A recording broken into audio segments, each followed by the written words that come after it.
Hi guys, করলা অল্টিস গাড়ি automatic.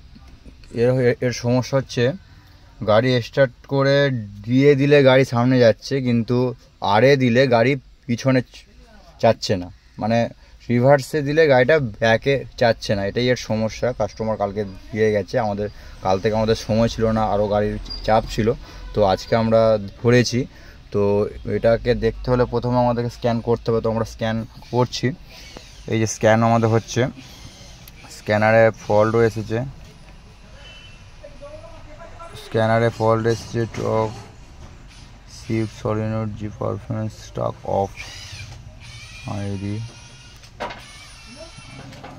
স্ক্যানারে অনেক কিছু ফল্ট এসছে, সব গিয়ারেরই ফল্ট আছে, ব্রেক ইসিওর আছে, গিয়ার শিফটের আছে।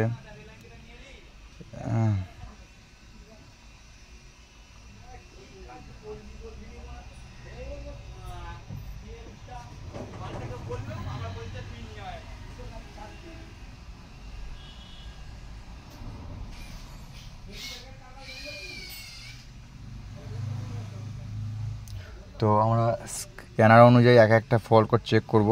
ফল্ট কোড চেক করে করে আমরা দেন গাড়িটাকে দেখব যে পিছনে রিয়ার গিয়ার্সের কী সমস্যা হচ্ছে। এখান থেকে তো গিয়ার আসছে, বাট গাড়ি পিছনে যাচ্ছে না, এটাই এর মেন সমস্যা। সো দেখতে থাকুন।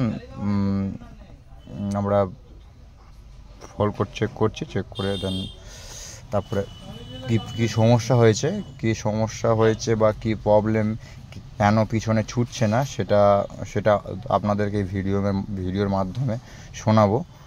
সো একটা সাবস্ক্রাইব, লাইক, শেয়ার প্লিজ করবেন আমার ভিডিও যদি ভালো লেগে থাকে।